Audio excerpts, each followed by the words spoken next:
23ஆம் புலிகேசி போல முதலமைச்சர் மு.க.ஸ்டாலினும் துணை முதலமைச்சர் உதயநிதியும் ஆட்சியை நடத்தினார்கள் என எடப்பாடி பழனிசாமி விமர்சித்தார்.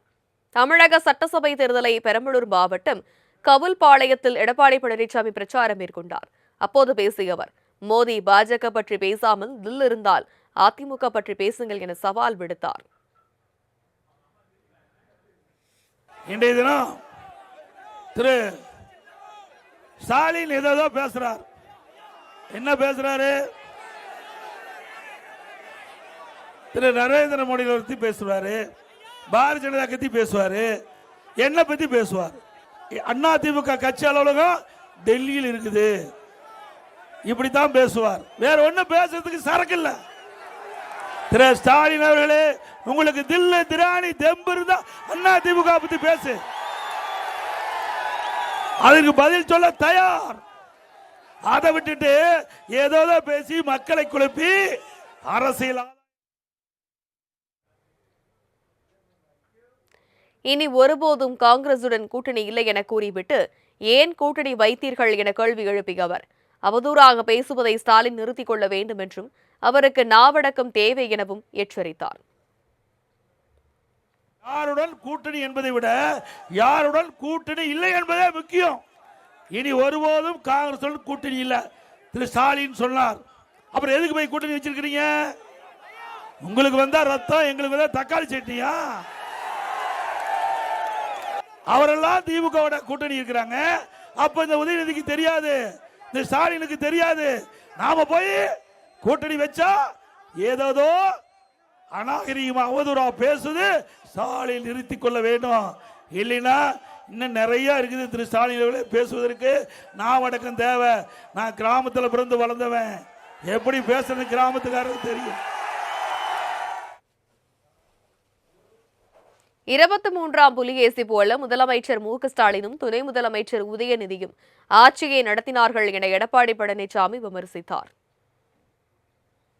வடிவேல் நடிச்ச ஒரு படம், 23ஆம் புலிகேசின்னு ஒரு படத்தை பார்த்திருக்கிறீங்க, பாத்தீங்களா? அப்படித்தான் திரு ஸ்டாலின் அப்பாவும் மகன் உதயநிதியும் 5 வருஷம் இந்த ஆட்சி நடத்தினாங்க. 23 புலிகேசி மாதிரி ஆட்சி நடத்தி நாட்டை குட்டிச்சவர் ஆக்கிட்டாங்க.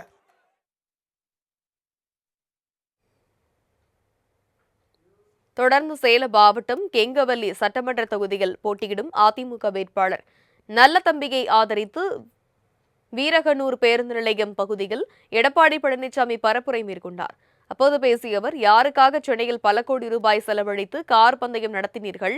அதை பற்றி பேசினால் அசிங்கமாகிவிடும் என துணை முதலமைச்சர் உதயநிதிக்கு எச்சரிக்கை விடுத்தார். உதயநிதி அவர்களே, நீங்க யாருக்காக சென்னை மாநகர மத்திய பகுதியில் பல 100 கோடி ரூபாய் செலவழிச்சு கார் பந்தயம் நடத்துறீங்க? யாருக்காக என்று வெளிப்படையா சொன்னா உங்களுக்கு அசிங்கமா போயிடும். நீ நாம் அடக்க தேவை. இல்லாவிட்டால் நான் மட்டுமல்ல, எங்க நிர்வாகிகள் மட்டுமல்ல, எங்களுடைய அனைத்து இந்திய அண்ணா திராவிட முன்னேற்ற கழக தொண்டர் அதற்கு தகுந்த பதிலடி கொடுப்பார்கள்.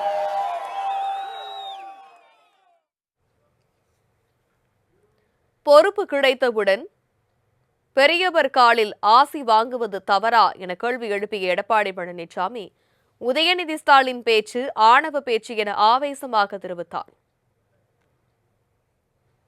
உதயநிதி ஏதோ பேசிட்டு இருக்காரு பாவம்.